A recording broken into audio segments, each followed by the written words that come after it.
Good morning students, welcome again to part 4 of chapter 5, 7th class English.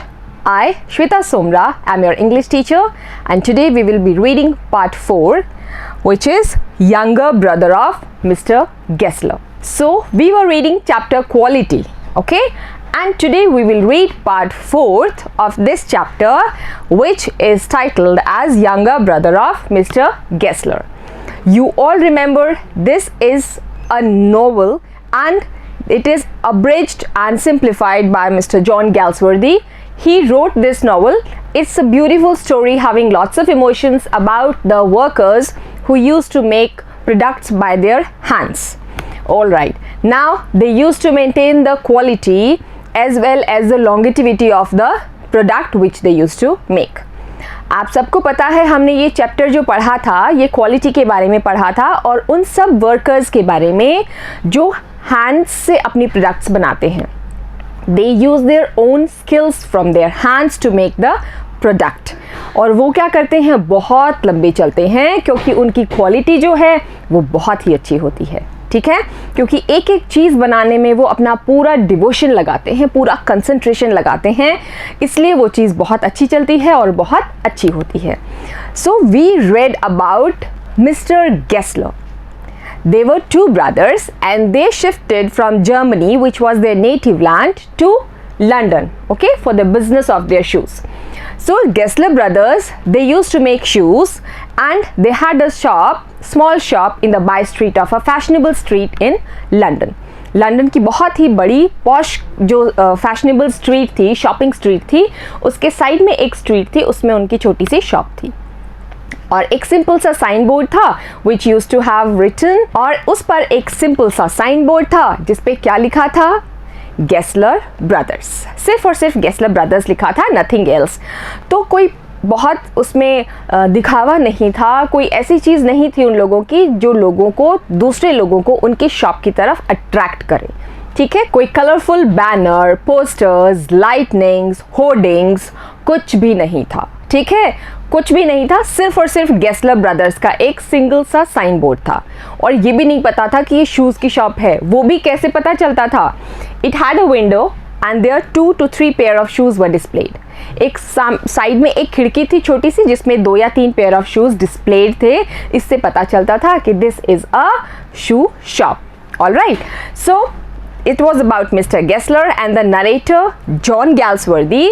He was a customer of that shop from many years ago because his father used to purchase shoes from that shop. Mr. John Galsworthy, who is the narrator of the story, जो narrator हैं वो उस shop से काफ़ी लंबे time से जुड़े हुए थे और बहुत पुराने कस्टमर थे. कैसे, क्योंकि उनके फादर के ज़माने में भी वो अपने बूट्स वहीं से बनवाते थे. ठीक है, and now this is being carried on to his own shoes. अब वो खुद के शूज़ भी वहीं से बनवा रहे हैं. ठीक है, because of the quality which they use to give in their products, क्योंकि उनकी जो क्वालिटी होती थी शूज़ की, that was perfect, that was adorable, बहुत ही आउटस्टैंडिंग होती थी, इसलिए वो अभी भी वहीं से ही शूज़ बनवा रहे हैं. ठीक है, and he will narrate about what quality of shoes they use to make and what difficulties they had been facing after the firms had come into the market or the industrialization, you can say. Okay, जब उन लोगों को ये पता चला कि shoes बनाने की बहुत सी फर्म्स या फैक्ट्रीज़ आ गई हैं आसपास में, तो उन लोगों को कितनी दिक्कतों का सामना करना पड़ा ये भी नरेटर हमें बताएंगे. और मिस्टर गेस्लर के काम का क्या हुआ और मिस्टर गेस्लर जैसे और भी जो लोग थे वो भी कैसे इस चीज़ की वजह से सफ़र हुए, ये भी हम इस चीज़ में पढ़ेंगे. ठीक है, so in the last parts we read about the quality of the shoes that Mister Gessler used to make and what efforts, what devotion they used to put in their products. ठीक है, हमने ये चीज़ पढ़ी थी कितना अच्छा वो product बनाते थे. लेकिन अब क्या होगा, अब मार्केट में क्या हुआ, इंडस्ट्रीज़ आ गई हैं, फर्म्स आ गई हैं, बहुत सारी मैन्युफैक्चरिंग जो कंपनीज़ हैं वो आ गई हैं जो बहुत सारे शूज़ एक साथ में बनाती हैं. मिस्टर गेस्लर को तो 15 डेज़ लगते हैं एक पेयर ऑफ शू बनाने में. ठीक है, तो people nowadays can't wait for so long. आजकल जो लोग हैं वो इतना ज़्यादा वेट नहीं कर सकते. They want a thing in a fraction of second. उनको बस चुटकी बजाते ही चीज़ चाहिए. मन हुआ ये लेना है, they will buy it. Whether it is of a good quality और नॉट, दे वोंट बॉदर. ठीक है, वो अच्छी क्वालिटी का है या नहीं है, उनको इससे कोई ज़्यादा मतलब नहीं है. वो सोचते हैं अभी चाहिए तो अभी ले लो. They can't wait for 15 days. Alright, so Mr. Gessler and his business was quite affected by the firms which came into the market as a competition for them. है ना, उनका जो बिजनेस था, उनका जो काम था, वो बहुत ज़्यादा नेगेटिव इम्पैक्ट के साथ सफ़र हुआ था. बहुत ज़्यादा वो परेशानी में आ गए थे. उनके पास ऑर्डर्स नहीं थे, उनके पास पैसे नहीं थे शॉप का रेंट पे करने के लिए. They did not have money to purchase leather, they did not have money to have their own food. See what condition they were in right now. Okay, and all that was because of industries or the firms which were producing the shoes here. So this was a very touching part of the story, and what will happen to Mr. Gessler's and their business we are going to read today. Okay, so this part is younger brother of Mr. Gessler. You know they were two brothers. आपको पता है कि वो दो भाई थे, है ना, छोटे और बड़े. वो दोनों ही वो शॉप चलाते थे. ठीक है, दोनों ही बहुत अच्छे शूज़ बनाते थे. Now we will talk about what will happen in this part today. So hope you understood the last 3 parts. Now come along, we'll start this part. Okay, come. Okay, these are the statements said by Mr. Gessler because he was from Germany and he had a German accent. So in English also that accent used to come in a very proper way. Germany से थे mister Gessler, आपको बताया था, तो वो German accent में ही बात करते थे. ठीक है, इंग्लिश तो बोलते थे पर वो एक्सेंट जो था, जो उनका प्रोनाउंसिएशन का जो तरीका था, वो जर्मनी लैंग्वेज का जो पार्ट था ऐसा आता था. तो इसमें हम आपको बताएंगे किस तरह से उन्होंने इन लाइन्स को बोला है and what does these lines means. First one is they get it it all. It means they get it all. ठीक है, they get it all. They get it by advertisement, not by work. They get it by advertisement, not by work. Okay, they means firms he is talking about in this part. They take it away from us. They take it away from us. Who love our boots. Who love our boots. ठीक है, जो लोग हमारे boots को प्यार करते थे, उनको भी वो फर्म्स हमसे छीन कर ले गई. ठीक है, see how bad it is for them. इनके लिए बहुत बुरी सिचुएशन थी बेटा. अभी Id comes to this presently I have no work. Now he is saying that he doesn't have any work. Presently he is having no work. Every year it gets less, you will see. And every year it gets less, you will see. हर साल वो चीज़ क्या, काम जो उनका आता था वो और कम होता जा रहा है. Because they are not getting any more orders. Shoes बनाने के ऑर्डर्स ही नहीं है तो वो कहाँ से बनाएंगे शूज़, है ना. एंड एवरी ईयर और you can say gradually it is becoming less and less, और ये आप देखेंगे. So this is the German accent English which mister Gessler was speaking to the narrator. Now we will read it in simple English. Come. They get it all. They get it by advertisement, not by work. Advertisement की help से जो firms हैं उनको क्या मिलते हैं, customers. They do lots and lots of advertisements. पूरे city में बहुत बड़े बड़े होर्डिंग्स, टीवीज़ में एड्स, रेडियोज़ में एड्स, हर चीज़ में वो लोग एड्स देते हैं, प्रमोट करते हैं अपने प्रोडक्ट्स को लोगों तक पहुंचाने के लिए, है ना. तो इस चीज़ में वो काफ़ी एक्सपेंड करते हैं अमाउंट, ताकि लोगों तक उनका प्रोडक्ट की नॉलेज पहुंचे, उसकी जानकारी तो पहुंचे, तभी तो लोग आएंगे शॉप पे लेने. मिस्टर गेस्लर ब्रदर्स की तो जो जानते थे वही आते थे, because he was not advertising at all.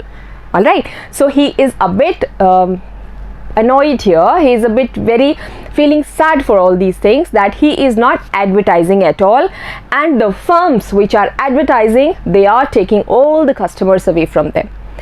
वो परेशान है मिस्टर गेस्लर. वो कह रहे हैं कि हम लोग तो एडवर्टाइज नहीं करते हैं, लेकिन जो बड़ी बड़ी फर्म्स हैं वो हमारे भी कस्टमर्स छीन कर ले गई ये एडवर्टीजमेंट्स कर करके.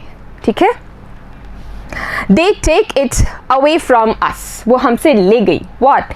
Who love our boots. उन लोगों को, उन customers को जिनको हमारे shoes पसंद थे, उनको भी वो हमसे छीन कर ले गई. See how bad situation it is for these people.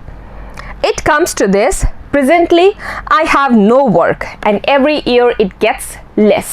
Now he is saying, अब ऐसी situation आ गई है कि मेरे पास कोई काम नहीं है और ये हर साल कम कम कम होता जा रहा है. ठीक है? It is decreasing gradually every year and presently I am having no work. ठीक है? ऐसा इन्होंने कहा किसको? नरेटर को, क्योंकि वो बहुत परेशान थे इस चीज़ से. उनकी लाइवलीहुड, उनकी अर्निंग पर बहुत नेगेटिव इम्पैक्ट पड़ा था. So everyone got this thing. Now will read the chapter. Okay, they get it all. वो सब ले लेते हैं. कौन? फर्म्स. उनको तो जो चाहिए वो मिल जाता है. They take each and everything whatever they want because they work on a large scale. They have number of employees under them. उनके पास बहुत सारे एम्प्लॉयज़ होते हैं और वो कोई भी काम लार्ज स्केल पे करते हैं. ठीक है? ऐसा काम करते हैं जो पूरे मास के ऊपर इम्पैक्ट करे. Mass means lots and lots of people. Okay, तो ऐसा वो करते हैं एडवर्टीजमेंट या कुछ भी जो बहुत सारे लोगों तक एक साथ इंफॉर्मेशन पहुंच जाए. He said, they get it by advertisement, not by work. And how do they get the customers? Not by work. They do not get the customers by work because they are not up to mark. They are not giving a good quality product. Instead, they are getting the customers only and only because of advertisements. All right? आप लोग TV में ads देखते हो नहीं देखते हो? कुछ shoes के एड्स या कोई स्नीकर्स के एड्स या किसी भी चीज़ के एड्स जो आपको फैसिनेट करें, देखते हो ना? फिर क्या बोलते हो मम्मा को? मम्मा यही वाले शूज़ चाहिए मुझे, तो देखो इसमें ये लड़का ऐसे ऊपर ऊपर उछल रहा है. You are not going to jump wearing those shoes, but what attracts you is the person in the advertisement is jumping wearing those shoes, so you feel you will also be able to do that, right? इतना आपको feel होगा कि आप भी उसकी तरह इतने ऊंचे ऊंचे जंप करोगे वो शूज़ पहन के, तो आपको वो शूज़ चाहिए. In reality, nothing is like that. So advertisement is something which is done to fascinate, to attract the people. Okay? वो सीधे कहाँ टच करता है? यहाँ पर, और वो कैप्चर करते हैं उस चीज़ को और फिर वो प्रोडक्ट आपका धमाधम बिकना स्टार्ट हो जाता है.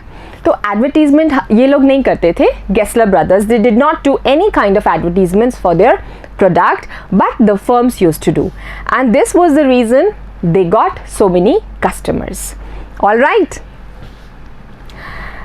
they take it away from us who love our boots.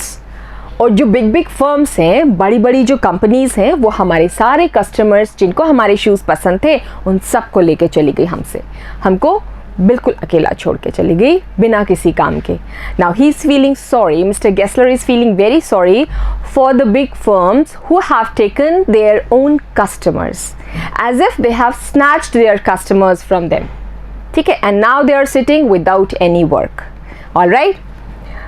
Presently I have no work, and he is saying at present, आज के टाइम पे मेरे पास कोई काम नहीं है. See how touching this is. कितना मन को परेशान करने वाली बात है. He is such a genius. He is such a big artist. He prepares such beautiful, amazing shoes. But here he says he is having no work at present.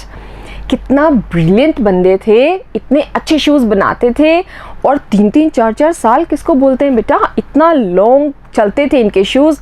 But now ऐसी situation ये face कर रहे हैं कि इनके पास कोई काम ही नहीं है. देखो, है ना, उन बिग फर्म्स की वजह से. गुस्सा आ रहा है नहीं आ रहा उन फर्म्स पे?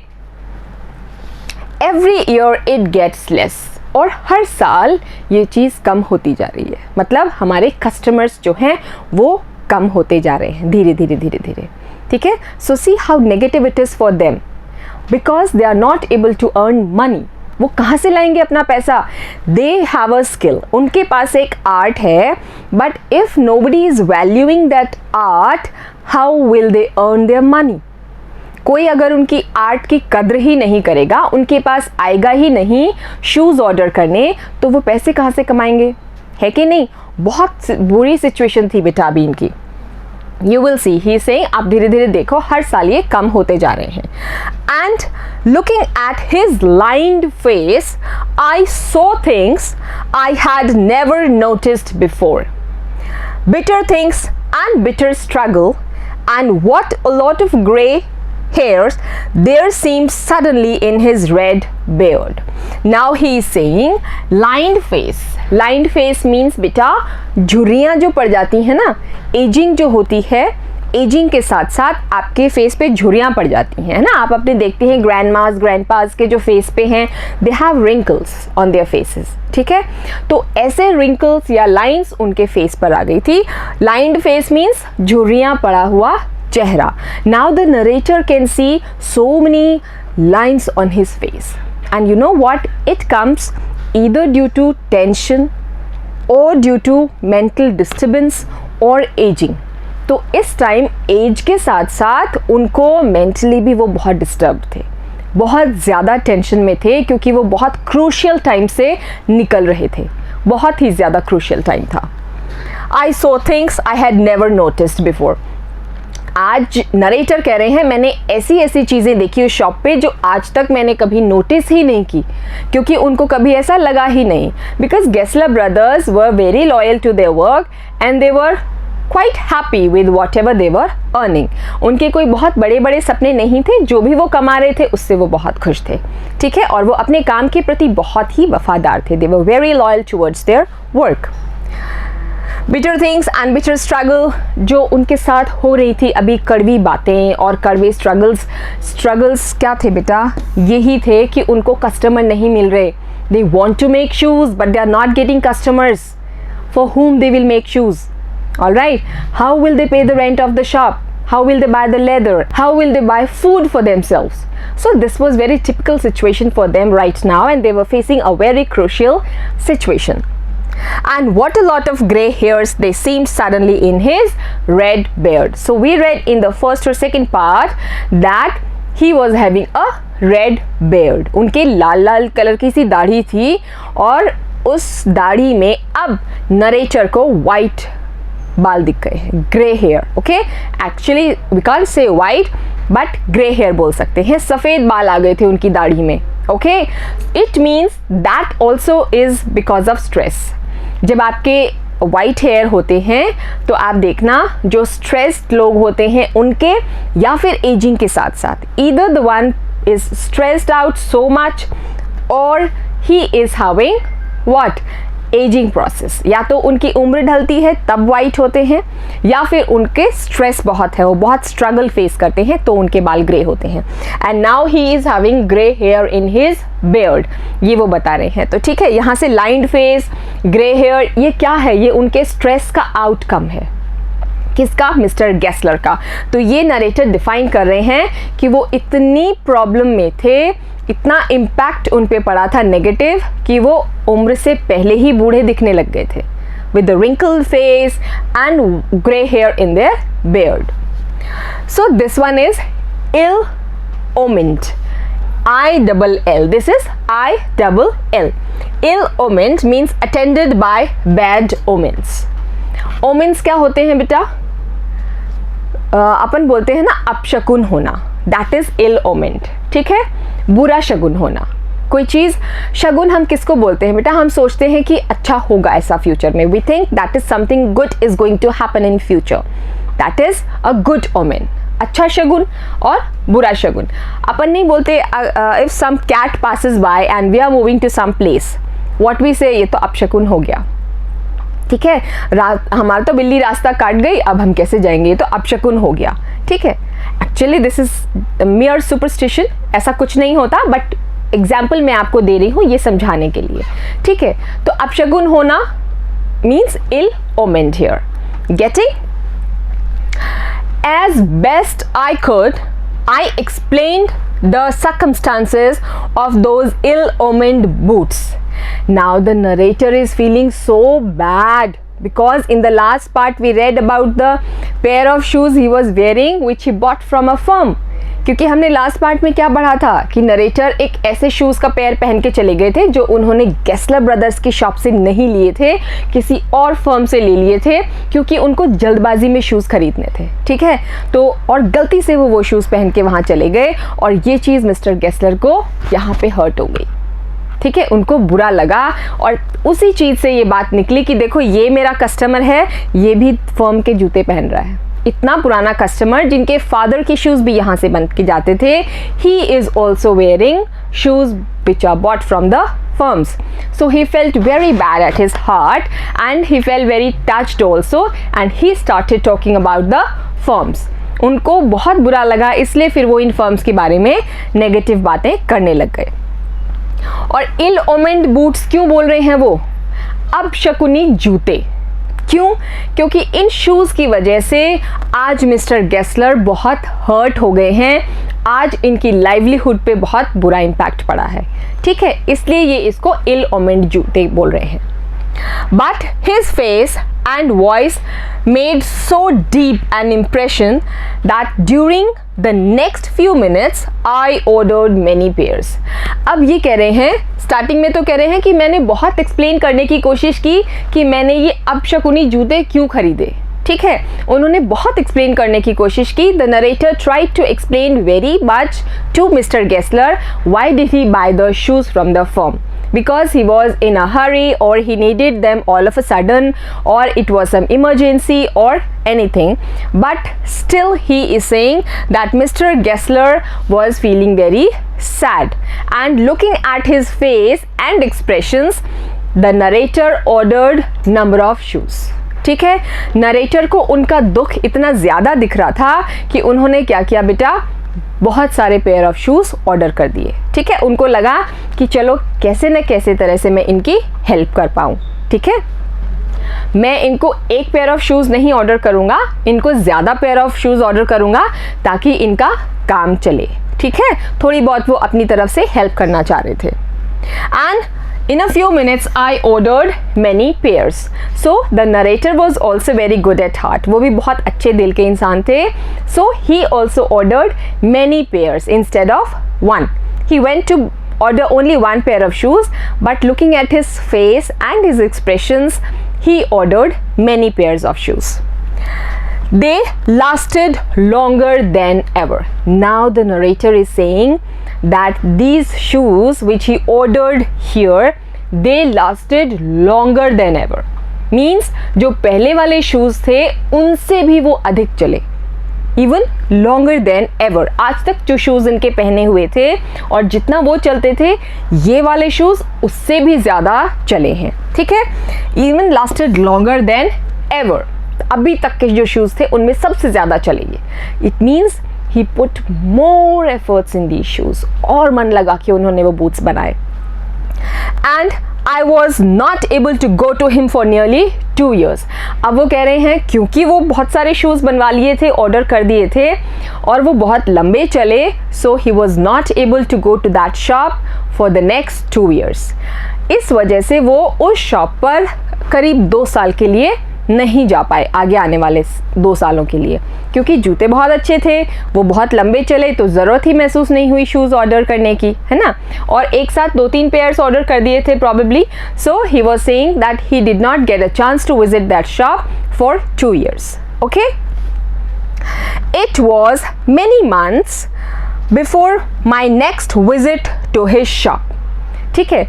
और काफ़ी टाइम बीत गया था, वो उस शॉप पे विज़िट करने से रह गए थे, उनको ज़रूरत ही महसूस नहीं हुई, काफ़ी महीनों से वो उस शॉप पर नहीं गए थे।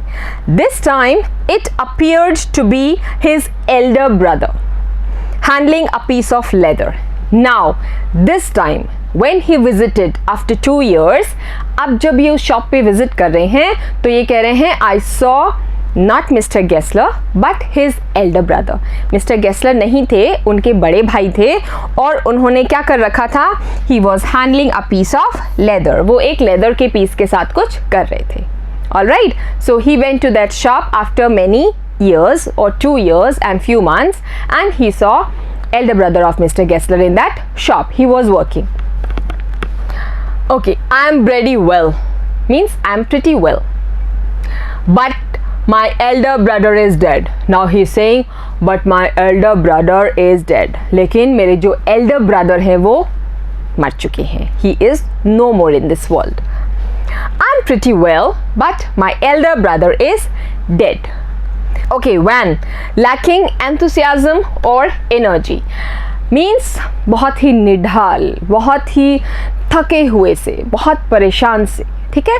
That is what when is. Alright? Well, Mr. Gessler, I said, how are you?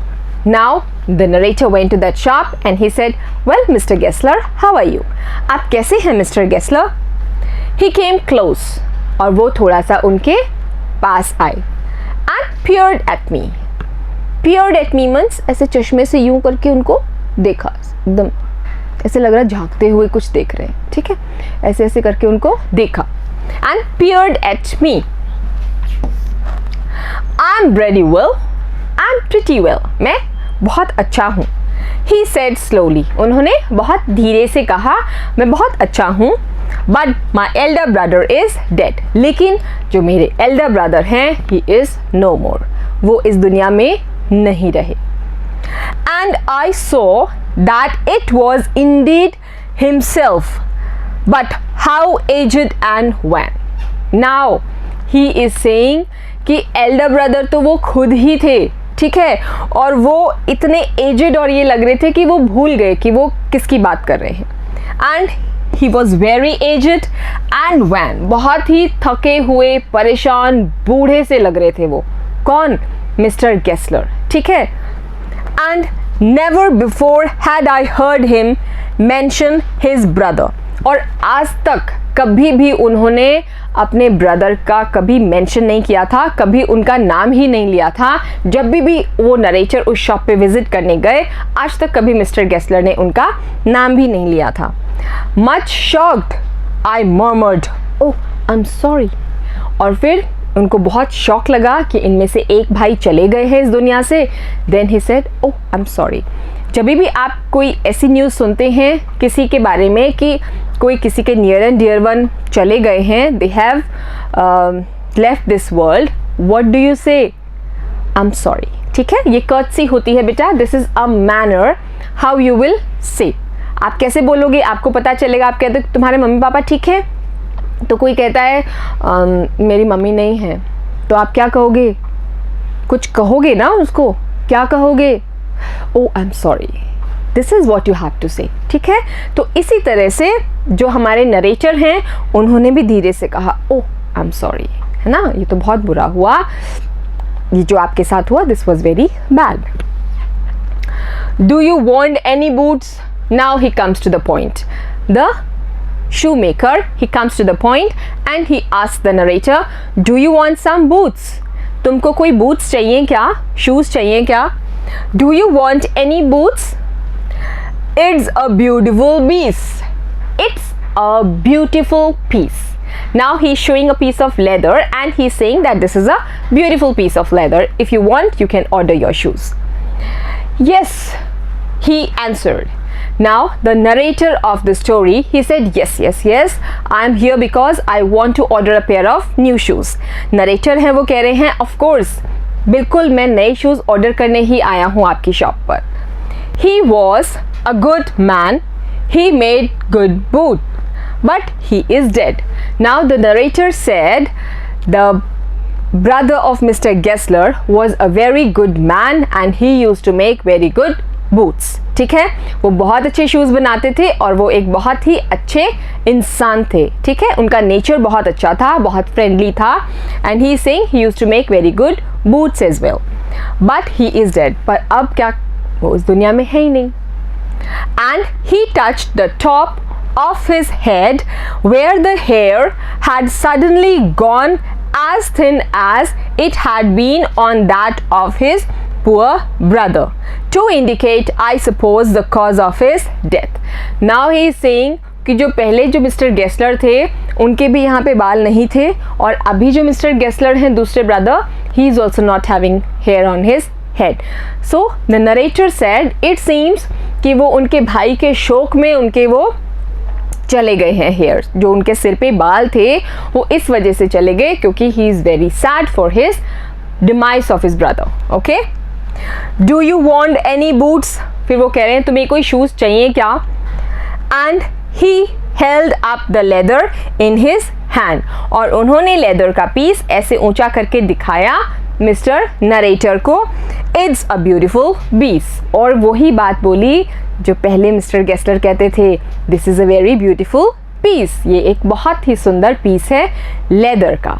ठीक है, did every one of you understand till here?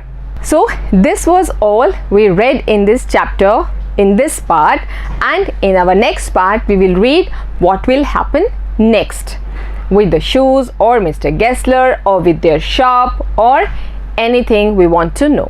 Alright, so I think you understood this chapter very well. I hope you enjoyed the session also. Take care everyone. We will meet in our next part. Until then, everybody have a great day beta.